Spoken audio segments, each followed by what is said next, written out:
In the summer of 1994, three blokes from France convinced a development company, Virtual Experience, to lend them an Atari Jaguar development kit on weekends.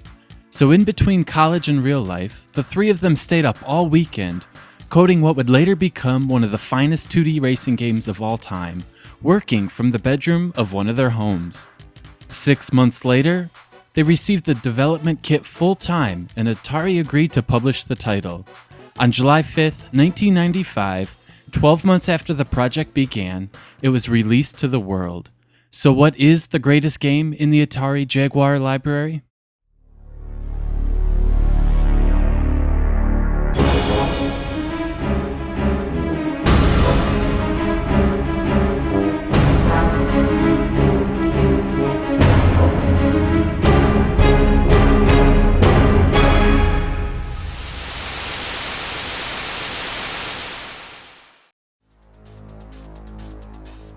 While other Jaguar games were trying to show off the Jaguar's polygon power, Super Burnout goes against the grain and shows off the machine's sprite-crunching capabilities. The results are stunning. The frame rate is locked at 60. No matter what is happening on the screen, it never stutters. Super Burnout utilizes the Jaguar's sprite-scaling capabilities in a way not seen outside the arcades. Instead of roadside objects jumping and skipping all over the screen, the roadside objects in Super Burnout are smoothly scaled from a small speck in the distance to a giant object as you race past it. This is the fastest, smoothest, and prettiest third-person 2D racing game I've ever played. Not only is Super Burnout fast and smooth, it is incredibly detailed. Rather than a few trees and rocks scattered here and there, this game constantly has objects littered along the side of the track. As many as 1,000 sprites are thrown on the screen at a time, crushing the capabilities of even the Neo Geo hardware. The grandstands, fences, and tire barriers look especially good and damn near three-dimensional. The road itself is also considerably better looking than other games of this type. While gamers in 1995 were oogling over 3D racers like Daytona USA, Ridge Racer, and Sega Rally, this stunning game would go almost unnoticed.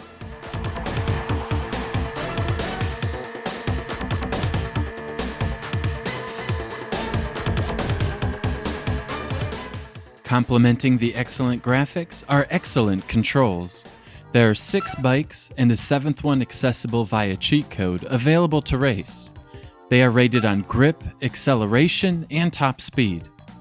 The 8 tracks are varied between high-speed courses with plenty of straightaways to very technical tracks with lots of turns.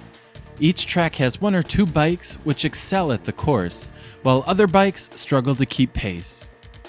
The 8 tracks span the globe, including America, Australia, Brazil, Canada, France, Germany, Hungary, and Japan. Once you find a bike that works best for a track, Super Burnout really gets addicting. Record mode lets you race against the clock to beat the game's fastest times, and later, your own best times. After you get comfortable with the controls, you start pushing it through the turns, shaving seconds off of your lap times. There are so many turns in the game that can be taken flat out if you do everything just right.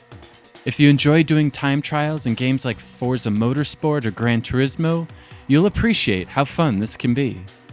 Championship mode takes you through all 8 tracks consecutively and is the heart and soul of Super Burnout.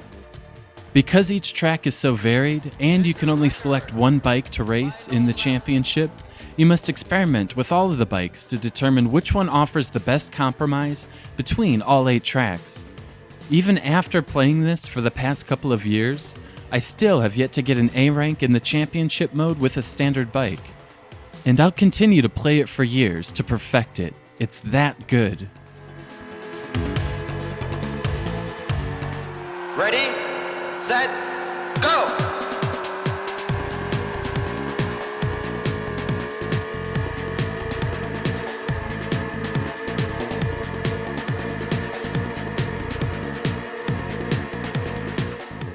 Super Burnout is the only 2D racer I've ever played that feels like a 3D game.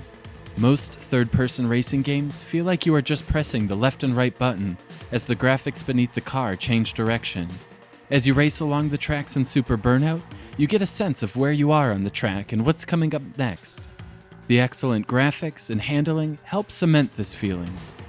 The collision detection is also spot on, which makes passing your opponents especially fun.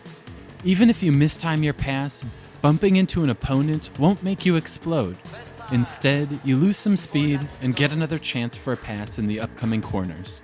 The AI is also intelligent and won't ram into you, but rather pass you on the inside or outside. The soundtrack in Super Burnout is also quite good. The music tracks all sound CD quality, despite being a cartridge-based game. The guitars, brass, and drum samples all sound realistic, miles ahead of what was produced on the Genesis and Super Nintendo hardware. The motorcycle engine noises are also spot on, featuring a nice high-pitched whine. After completing a lap, an announcer will chime in and indicate best lap, new record, or 1 lap to go. The voice is crisp and clear. I can't say enough about Super Burnout. Everything about the game screams quality.